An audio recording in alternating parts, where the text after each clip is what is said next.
and revisit what we discussed tonight.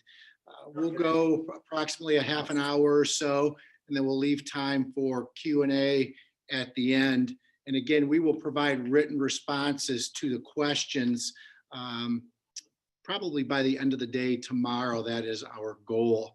But with COVID-19, you never know if we'll hit those timelines. Next slide, Dr. McDonald.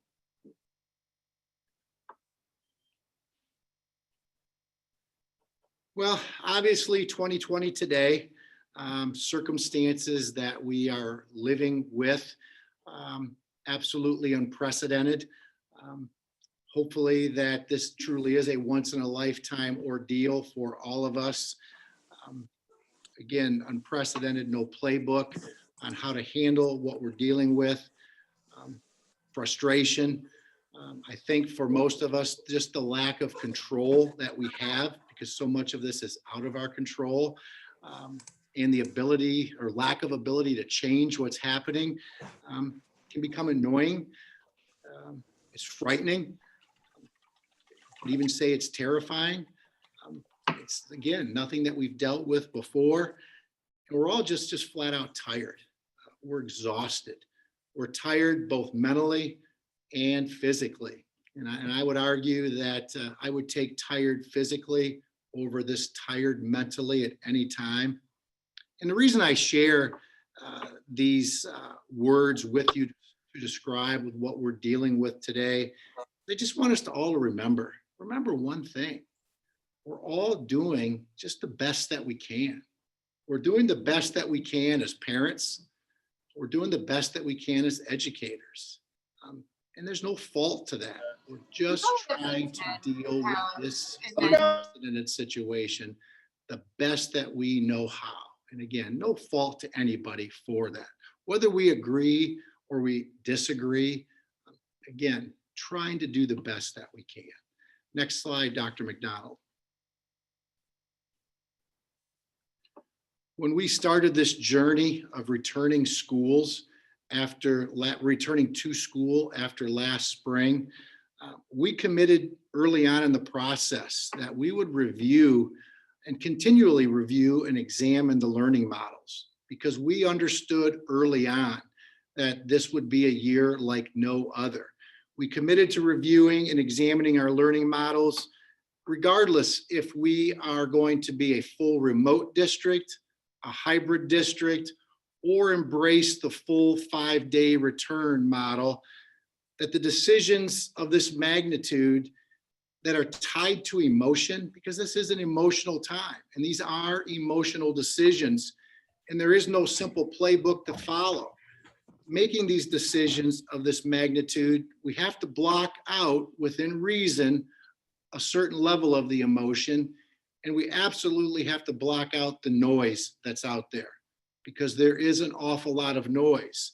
And to make the best decision for every child, for every adult, we have to base those decisions on an evidence-based framework, a framework that will help guide us and inform those decisions, so they're not strictly on emotion or strictly based on the level of noise. Where's the loudest noise coming from? So again, we've embraced an evidence-based framework to guide our decisions. And when those decisions are made, they're not made based on one key point, but they're based on a multitude of points. And you take these points in totality and then make this decision to guide us moving forward. So I'll share with you briefly those points of reference that are absolutely examined when we make decisions regarding the learning model that we're going to follow. The first thing we'll look at is the county infectious disease cases and the spread. Well, obviously, you do not need me to tell you that things are happening at a rapid pace. Cases and the level of spread are increasing exponentially. That's an obvious thing. But we also take a deeper dive and we look at the confirmed cases and that spread that's impacting our school system. And I can tell you today, and I know this number will continuously change. I'm sure when I open my email box tomorrow, something will happen. But currently we have had 13 possible probable or confirmed student cases of COVID since August 31st. We have had probable or confirmed 2 adult cases. That is 1 teacher, and we have 1 non-faculty member coach. So we are averaging a little less than 2 a week at this point. That number will fluctuate weekly. We obviously understand that because of the unpredictability of the circumstances regarding COVID. But again, 13 positive student, 2 positive adult cases since August 31st. So we'll look at that data. We'll also talk with and review the recommendations of the health experts. We heard Governor DeWine last night applaud school systems across the state of Ohio for the work that schools have been doing. And I would say in Huron, that's an absolute applaud to our teachers, our support staff, and our principals, because the local health experts are telling us, it's been reported in the Sandusky Register, Governor DeWine referenced it yesterday, schools are, for the most part, a safe place. Schools are not a institution or a situation where spread is occurring. The mitigation strategies and practices implemented in schools are working. We are not a place of a hotspot for spread. Experts are telling us that. The experts are also telling us if you can continue implementing those mitigation practices when all else is somewhat the same, it is okay now to continue with schooling on site. Again, unpredictability, this can change weekly. We understand that. Educational research and the impact all of this inconsistency of school has on children. Again, we don't need to read a research article. We talk to our teachers. They will tell us the impact of kids not being in school in a consistent basis does have an impact. It perpetuates the inequities that are out there. And we're not just talking academic, we're talking the social, the emotional, the mental health services. Those inequities are, again, they grow and they foster themselves in an ugly way when you look at our vulnerable populations, our students with disabilities, our students from economically disadvantaged backgrounds. You look at our students, our minority students. And I would say there's another level of student that is impacted by this, those inequities. Those would be just our average run-of-the-mill students who fly under the radar. They don't draw a lot of attention to themselves, okay? They're easily caught up in this situation, and the lack of resources, the lack of consistency can have a detrimental impact. So it goes much more beyond just academics. But we can also, with this, it will perpetuate those learning gaps as well. Again, research is very clear. That's the educator to be talking here, so I could talk about that all evening. But also the parent feedback. I cannot thank you enough, you parents that are out there, the teachers that are on board with us this evening. Your feedback has been absolutely critical. It's been informative. And I can tell you, regardless of what side of this you are on or learning model you embrace, full remote, hybrid, or a full return, when I hear from you, very compelling, very reasonable perspective that you all present to me, and it makes perfect sense. I very rarely have had the chance to engage with anyone who was absolutely unreasonable in why they were supporting their perspective. Our teacher feedback as well has been absolutely valuable for us. I talk to teachers quite often, and I can tell you, our teachers are nervous. They're frontline workers. Talk to your local healthcare workers. They're nervous as well. But what I want you all to know as parents, when I talk to teachers, the next sentence out of their mouth when they're scared for the health and well-being, they're just as concerned about their students and what this is doing to them, not being in school. And it's just on a consistent basis.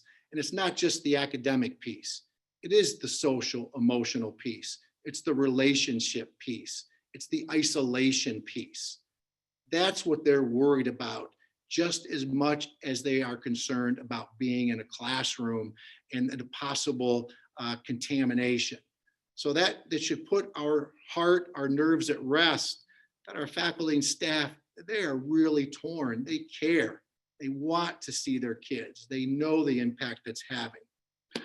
The last data point that's not on this screen, but I want to share with you because this is quite telling as well. We closed on-site schooling on March 16th. That was approximately 35 weeks ago, 7.5 months ago. Huron City School students, the majority, the vast majority, have been in an on-site school setting with all of those resources that I'm talking about for 22 days. 22 days. We've had 13 positive cases. Kids have been in school 22 days. Okay, that's what we all as parents, we all as educators have to weigh. Is that enough 13 cases to equate to 22 school days on site in 7.5 months? Again, we don't have to answer that because your perspective is your perspective, and I recognize that and acknowledge it, and I embrace that. But that's a critical question that we have to ask ourselves. So with that said, next slide, Dr. McDonald. Okay, moving forward, decisions, again, whether we agree or disagree, decisions have to be made. The decision was made to embrace a return model of 5 days on-site education with options. Key word there, with options. One option is a return to school 5 days a week, beginning the week of November 30th. As I mentioned, if you joined us, I believe it was October 21st, when we pulled back on changing our model, I still reiterated in that presentation, the goal was to return 5 days and what that would look like. And quite frankly, students 5 days in school versus the hybrid, from the eye, it will not look an awful lot different. Those same mitigation practices that have been successful will be incorporated. Face coverings, hand washing breaks, sanitizing, physical distancing. Granted, like every other school across the country that are back, that have returned, can't guarantee 6 feet social distancing, physical distancing, but we can use that as a benchmark and still work towards that. That is why the other mitigation strategies from the health experts say we need to double down on those. If we can't achieve 6 feet as a consistent basis, those other strategies. And you notice as I talk about these responsibilities, and I will not insult you by reading them all, I list there the different factions that will be responsible for these strategies. I have to share, folks, it can't end and begin at the doorstep of our schools. We can incorporate, and we have been successful, the mitigation strategies to control the spread and contamination. But we also need help outside of our school. We need our families and our students in their time away from school to, again, follow sound judgment, sound decision-making. We have to avoid the large gatherings, the Halloween parties, the get-togethers. We have to, at least, you do not need me to lecture you, but when those things occur, we have to embrace the potential impact, or large social gatherings outside of school that have had such a detrimental impact on us and our students. We have to weigh those factors and determine, is it worth risking our kids being back in school or not? So again, not to lecture, but we all have a part in this if we want this to be successful. And I also want us to recognize, we have to recognize the unpredictable nature of what we are dealing with. We have to acknowledge the very real possibilities that this model can change. It can change in a week's notice. We should embrace the fact that there could possibly be building closures. It takes one large Halloween party outside of this district to shut a building down. It takes one large wedding where mitigation practices were not followed to shut an athletic program down or a building down. Those are the consequences that we have to make sure that we are acknowledging before we do certain things. That could also cause a pause to not only closing a school building, but a service or an activity that's offered. So again, I reiterate, the unpredictability nature of what we are dealing with is a very real concern of ours. Next slide, Dr. McDonald. As I mentioned last slide, our board has adopted the 5-day on-site model with options. We know that there is a large contingency of parents who want their kids back to school, who their kids need to be back to school. But I also acknowledge there is a large contingency of parents who it just isn't right for them yet. And that is absolutely okay. So how can we meet the best of both worlds? Okay. The best of both worlds, again, doing the best that we can, is a remote option or a synchronous model. And I will turn it over to Dr. McDonald to explain what this new remote model would look like. Dr. McDonald? Well, thank you. Good evening, everyone. You're on pause, Dr. McDonald. Can you see me now?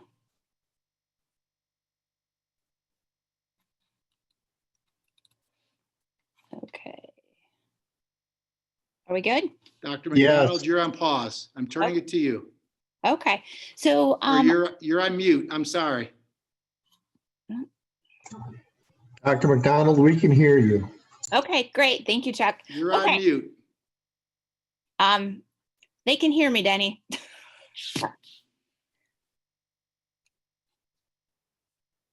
All right, so if you can see the screen, okay, we have the remote versus the virtual learning. So the other thing that we have gained out of this pandemic is a new vocabulary with all these different settings. So with our 5-day return, we are also going to offer for students a 5-day remote learning experience. And this experience is different from our virtual academy, which you can see on the right side of the screen. I've put together a little bit of a comparison. The remote learning will be synchronous. So what that tells us is that the students will follow their current class schedule. Their teachers will have cameras, web cameras in their rooms. And so students will report to class as before it started through Zoom or a Google Meet link. Teachers will set those up prior to, and really students will be at a learning station in their residence and participate in class as if they were there physically. So this solution is suitable for a couple of different situations. As you know, we have a number of students who are quarantining who would rather choose to come to school.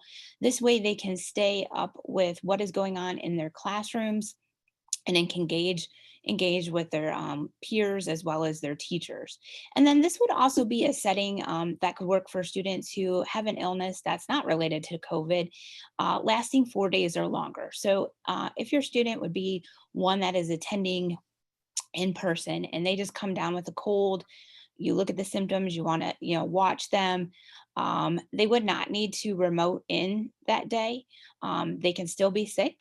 They can still get mom's chicken noodle soup hanging out on the couch, resting up, and then they would just report back to the building when those symptoms have subsided and they're feeling better. And then they would have the normal, say if they were out for 3 days to make up their work. So the remote learners would actually still use their teacher's schedule as far as when assignments are due. They would turn them in through the Google platform, through email, whatever their teacher set up.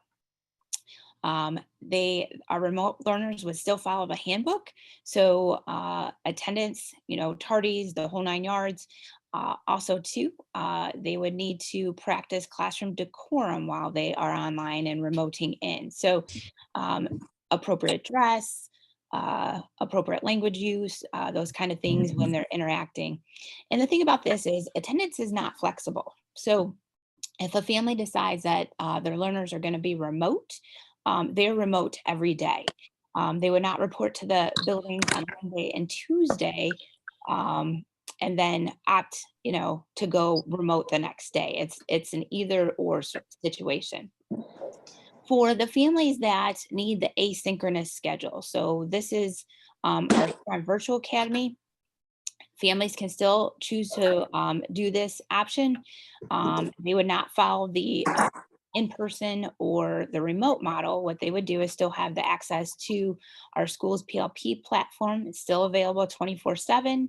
And again, it's for families that the traditional day doesn't work for them. Again, the students do not have access to our teachers. They would have access to their facilitators and to our mentors. So the attendance there is a little more flexible, where students have to attend 5 out of the 7 days a week. And the students are keeping up with their curriculum through a pacing guide, rather than the teacher's due dates. So a little bit of a difference. And again, growth in our vocabulary with what these different models look like. It can be confusing. And we try very hard to keep it as simple as possible. So again, if you have any questions, we're be more than happy to answer those as we go through the night here. So back to you, Mr. Muratori. Okay, Dr. McDonald, thank you for that. So once again, we're in an imperfect situation right now. And I realize and absolutely recognize that maybe we have imperfect options for our parents and our students.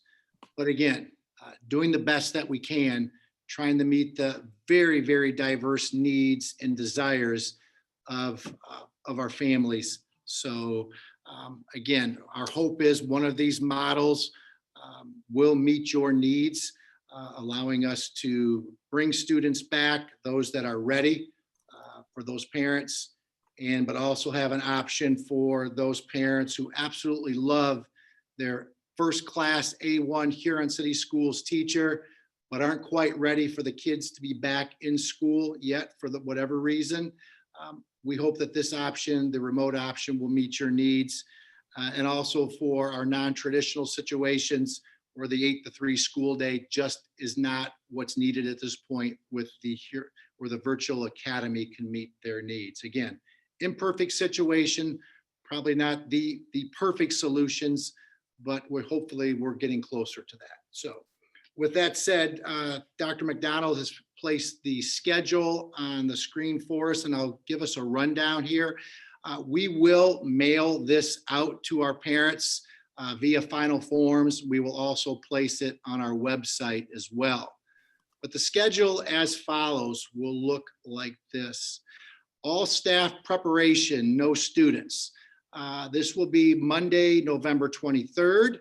This will be Tuesday, November 24th, and again, Monday, November 30th. And again, please recognize we are asking our faculty and staff to do something that we've never done before. That's having all kids back following the mitigation practices, and also having a remote option for students. We've never done this to this capacity before. So our goal is to be absolutely prepared for this when kids arrive. What we will do then on Tuesday, December 1st, we will have or ask all of our remote only students to sign in, log in, and we will start that process. Our on-site students, they will not attend. We want that day for just our remote students so we can work through what that would be entail for not only our faculty and staff, but for those students as well. That's their day. That's their initiation day, or their orientation, if you will. Wednesday, December 2nd, we're going to flip the script here. Our remote students, this isn't your day. This day is for those full on-site students. the first time we've been back to full capacity since March 16th with mitigation practices in play. We want to make sure that we've got that strategy down. Thursday, December 3rd, this is everybody. We're going to play school on December 3rd with everybody. Full remote students and on-site, and let the learning begin. On Monday, December 7th, this has been scheduled before COVID, a 2-hour delayed start. This is for us to step back and recalibrate because we are doing school in an absolutely different method. And we want to make sure we're doing it right to the best of our ability. So Monday morning is a recalibration. So that is what the schedule will look like. Please keep in mind the unpredictability nature of what we're dealing with. Again, we have to recognize that change is always in the conversation. Next slide, Dr. McDonald, please. Before we open up for questions, I want to touch base quickly on 2020 tomorrow. We started the presentation talking about unprecedented, how we're fatigued, we're tired, how we are frustrated. But I don't want to leave us with that because we're optimistic here. 2020 tomorrow. We need to practice patience. We need to be able to tolerate the trouble and the suffering. We need to not become angry or upset. We have to recognize the opportunity that's before us, the circumstances that we're dealing with right now. This imperfect situation will, if we do it right and we're open-minded and patient, will present a good opportunity or a chance for growth. My hope is after we're through COVID, that education will look different. If it does not, we have failed. We have failed on the opportunity. But to do this, we need to be optimistic. We need that sense of optimism. We need to have that confidence. We need to have that self-efficacy and belief in ourselves and belief in everybody around us that something good will come from this.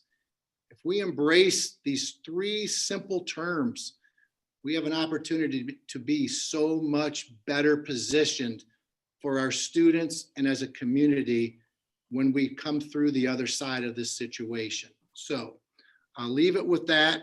And we will at this point in time, next slide though, Dr. McDonald, I just want to share the communication, how to contact our people, the front lines. I can guarantee you one thing, that you will receive more answers and clarification by calling one of these people on the screen than you will ever receive on Facebook. Pick up the phone, call us. We do not bite. You will get more factual information by calling us than you will ever receive on Facebook. At this point in time, Dr. McDonald, we will open it up for questions, please.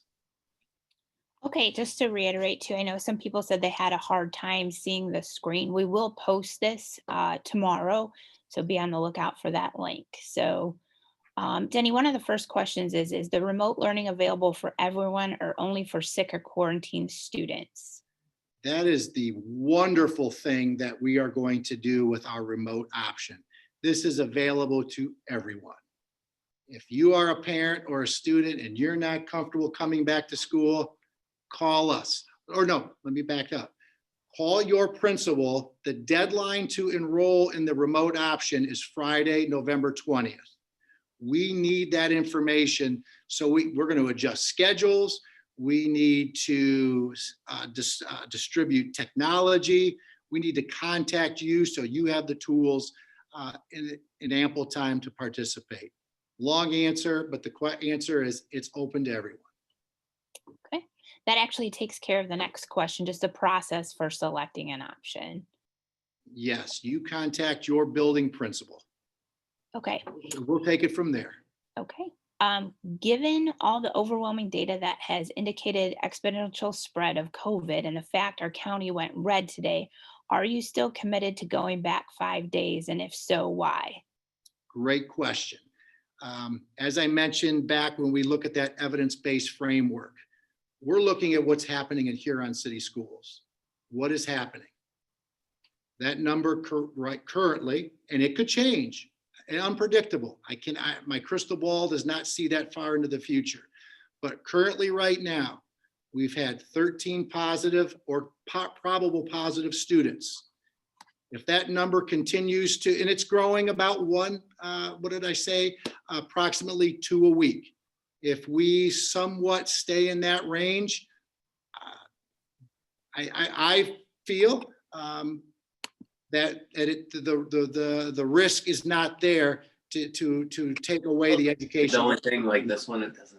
Can we make sure we're muted? I told you, have you grinded it up and then, well, you Can we make usually sure grind it up everyone's with muted, grain. please? I'm working on it. Yep. Help me check your mutes. What? Buckle. Oh no, hey Carter. No. Those are expensive, dude. Could everybody That's please not a check toy. your mute, folks? Check your mute and mute your mics if you would, please. So the response to that, Dr. McDonald, and that's a great question, because yes, it looks very scary on the outside.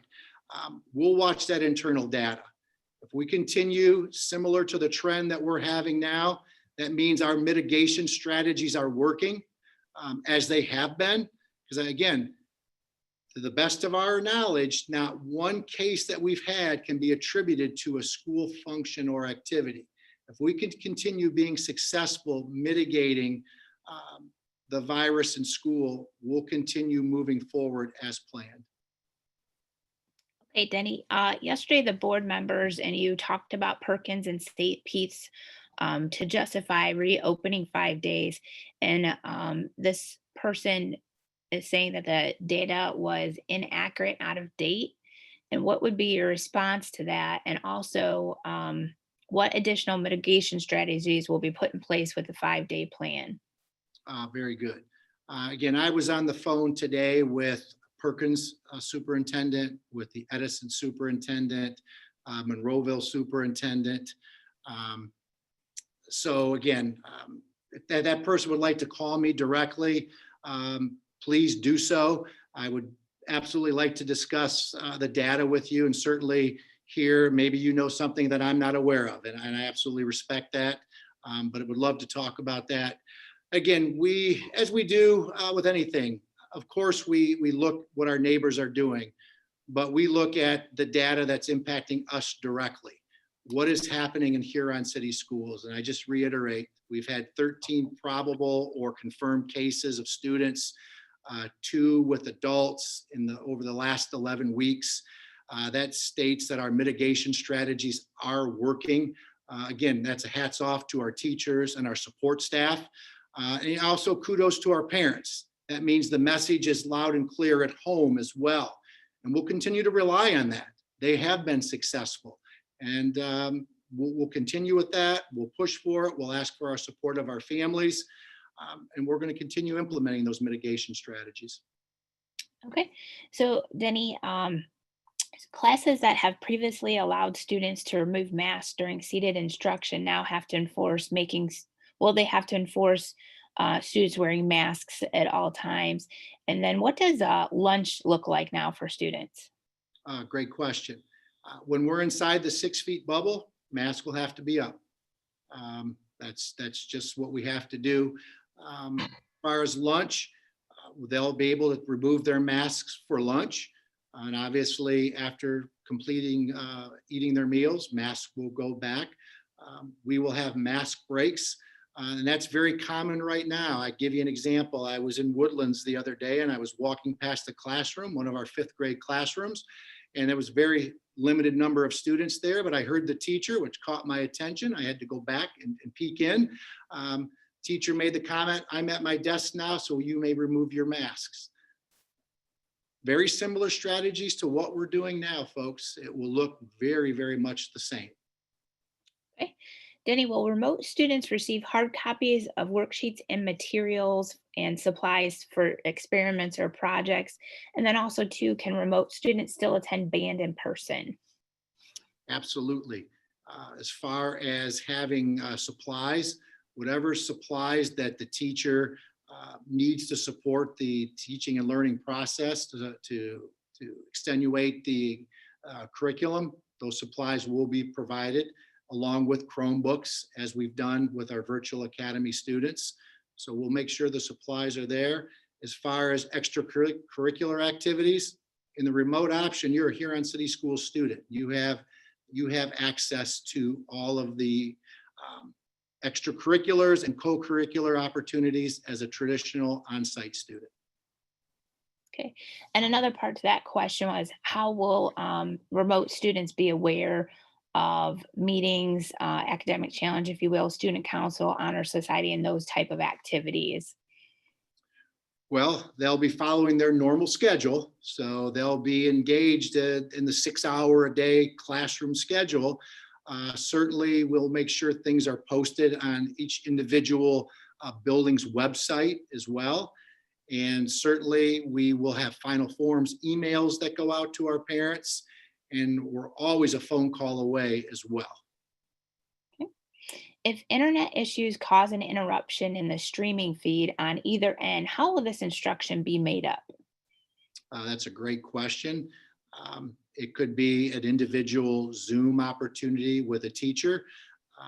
It could be a before school. It could be an after school.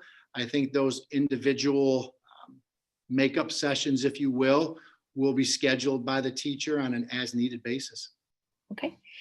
And then Denny, students who receive services through an IEP, through a Title I staff member, or through a WEP, will they still be offered services in the remote model?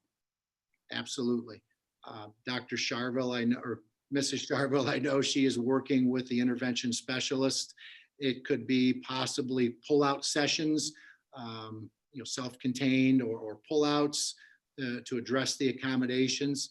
So whatever's written into the IEP, barring any changes that are agreed upon by the IEP team, those services have to be made available. Yeah. And then Denny, is the remote model available for honors and college classes? Every teacher in Huron City Schools was given or will be given a web camera. The expectation is every course will have a remote option to that. Okay. And then a few questions about the commitment to the remote level, or to the remote option. What does that commitment level look like for those who want to select that option? If the commitment will need to be made by Friday, November 20th, via contact to your building principal, and we're asking that families commit for a 9 weeks. The reason we're asking for the 9 weeks is because of the scheduling and the logistics of this. Now, we know that certain circumstances do arise that are way beyond our control. Our ability, or our job, is to work with our parents to best meet their needs, but we are asking upfront a 9-week commitment. Okay.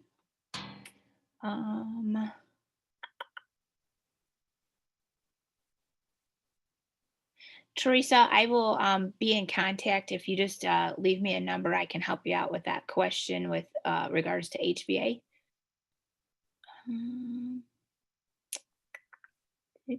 Dr. McDonald, while you're looking through questions, I just want to reiterate that was a great question on data. Again, I would love to talk to that person. Please call me directly. Again, you may have some data that I'm not aware of. Maybe since my last conversation with the superintendents this afternoon, maybe something changed. So please, let's compare notes. Okay. This question is about staffing, and how do we plan on staffing the buildings when we're having a hard time getting subs now? Well, that's a challenge for every district. That challenge will be the same whether we are hybrid or whether we are a full return. That's a reality. And I do know that is why some neighboring school districts have buildings closing. It's a staffing, it's a challenge. That's the number one challenge that when I talk to superintendents, we're talking about. It's not necessarily the COVID cases in school, it's the staffing. And a lot of the staffing issues are because of contact tracing. It is a strong reality that buildings will end up closing. And from our experience, because we are already seeing challenges following the hybrid model, just like our colleagues and our peers, our neighbors who are back 5 days a week. It's no different. It will be the same. And then it's a reality. If we can't cover, it could potentially a realistic possibility, a building could close for a day, for a week, for 2 weeks. But that reality is whether we are hybrid or full return. As long as we have students on campus, that's a reality.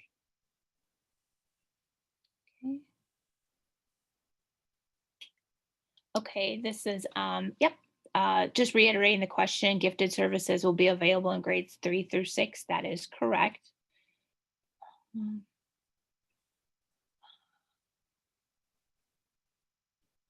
If I could read, while you're looking, Dr. McDonald, I do want to share, and I failed to mention this.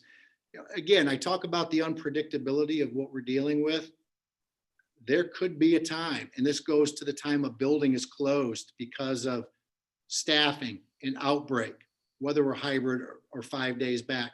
It could be a full remote because of, like, similar to last spring, we're told by a higher power that we have to close on-site education.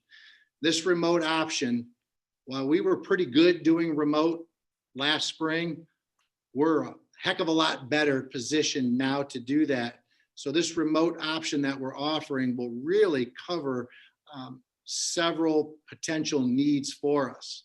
A full remote situation with a closure, for an option for parents, and also for students who are out on quarantine for 14 days. This remote option is absolutely perfect for that. That has been the birthplace of this conversation of the remote model. What can we do better for our quarantine students? And that is evolved into a remote option as an alternative to a 5-day routine, 5-day return. Okay, Denny, the Borks want to know if we are gluttons for punishment. He says that most parents, or she says that most parents that they've spoken to care more about a consistent schedule than more in-person class days. Wouldn't it be easier to continue with the current model than change everything right before the holidays? Very fair question. And Mr. and Mrs. Bork, there probably isn't a correct answer for that. All I can say to a response to that is our kids have been in school on site in front of teachers, social workers, counselors, nutrition, 22 days and 7.5 months. When is the right time to do this? We can wait, as we've done before, with the numbers. When are the numbers low enough? When are the numbers too high? I revert back. We've had 13 positive cases of students not related to school. I think it's a fair argument to say our mitigation strategies do work. When good decisions are made outside of school, and with our mitigation strategies, this can work. So that's my response to that question. Okay.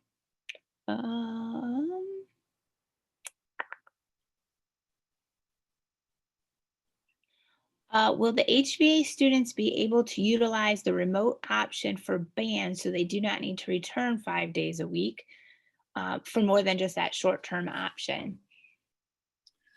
I think that's a fantastic question, and I believe that needs further review with our absolute desire to meet the needs, the individual needs of everybody. Again, to meet the individual needs of everybody. I think that's an internal conversation, Dr. McDonald. Maybe we can get the person's name and contact information with that question so we can properly respond.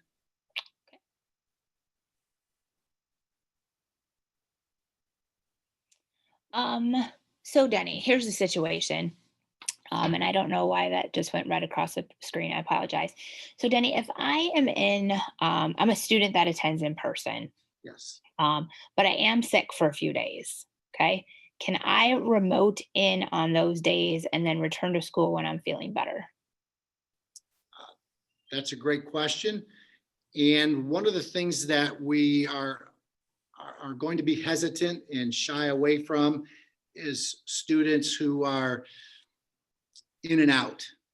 The disruption that would create, not only for that individual student, for the students in the class and for the teacher. We're going to shy away from that if we can. But we do have the remote option for illnesses that may be not quite as lengthy as, say, the COVID quarantine, but longer than 1 or 2 days. I think those would be dealt with on an individual case at this point. Dr. McDonald, would you like to weigh in on that? That has been the practice. Yes. So for short-term illnesses, typically students are marked excused and have that amount of days that they miss to make up the work. So that would probably be still, that policy would still hold true at this point. I mean, we can look at it, but I would hate to commit to anything right now. Yeah, pretty much as we're saying, the remote model, we want to run that, execute it parallel to those students in class on site. Because while it is different, it's not different, okay? We're trying to recreate the classroom setting, understanding the differences, but part of that is, following the schedule. If you're sick for a day or two, you're going to be marked absent, but you'll have the appropriate time and the appropriate resources to make up work as you go.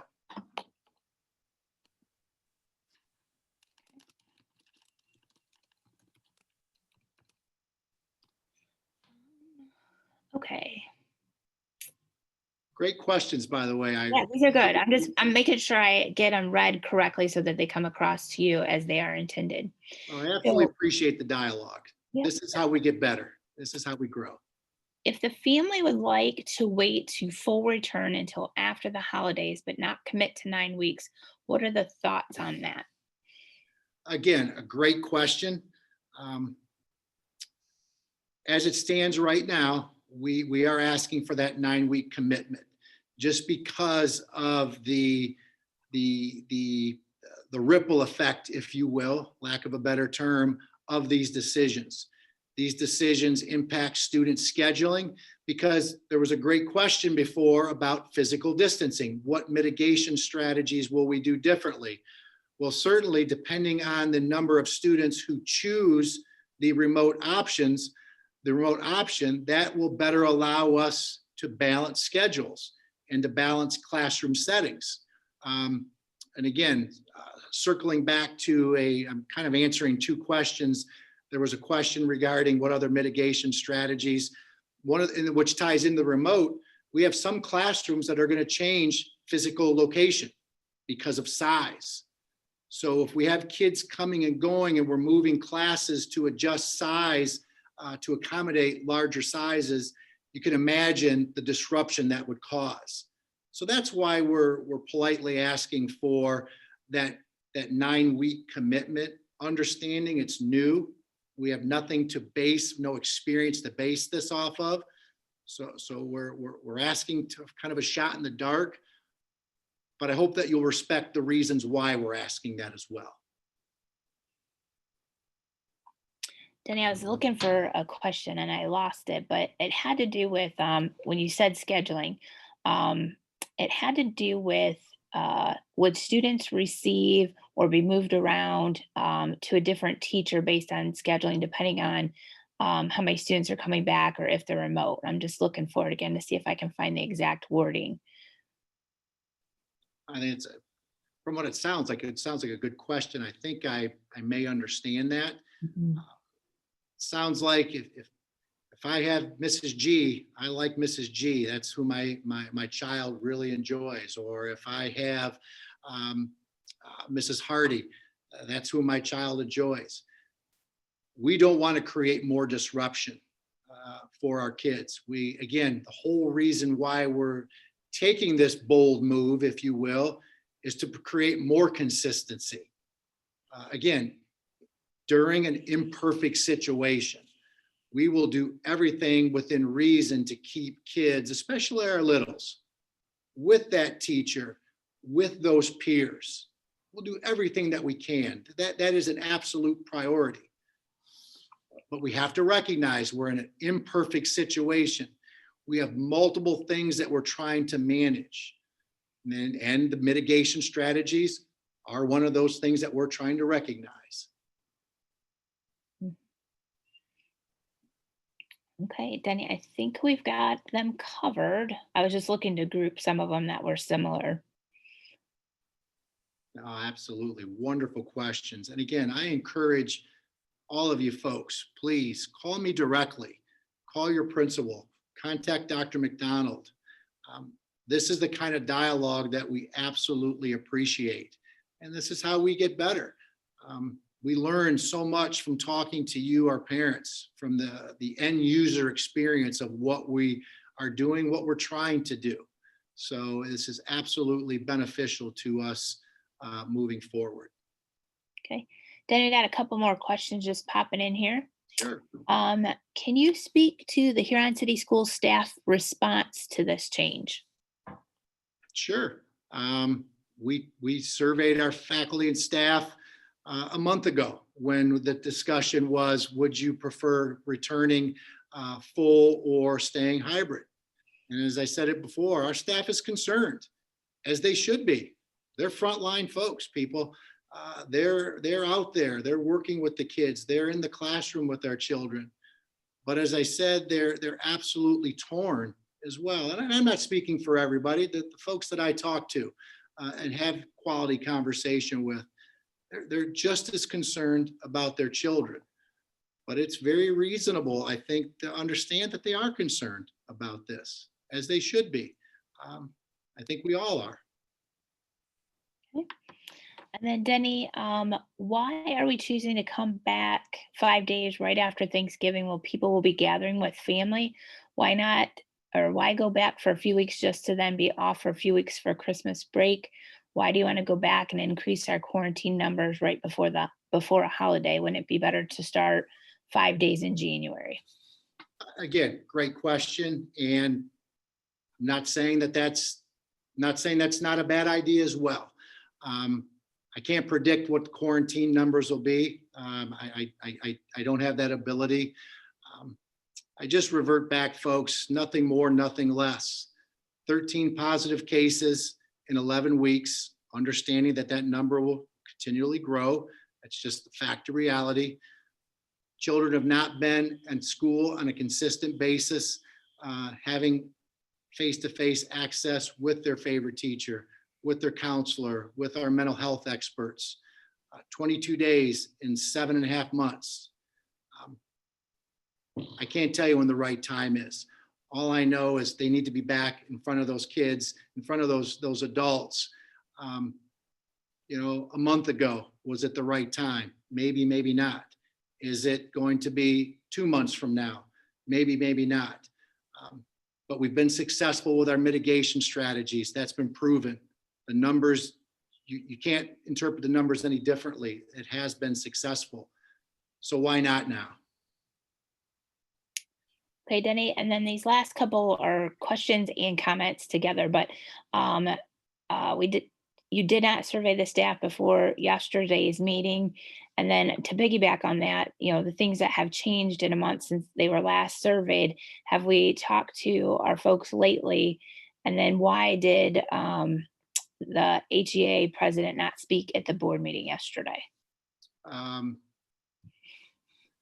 Well, as far as not surveying the staff, we surveyed the staff approximately a month and a half ago. And again, great question. About a month and a half ago, when things were starting to peak again. So after talking with staff, I talked to staff quite a bit. I can't imagine that they would be any less concerned than they were then. We've surveyed the staff.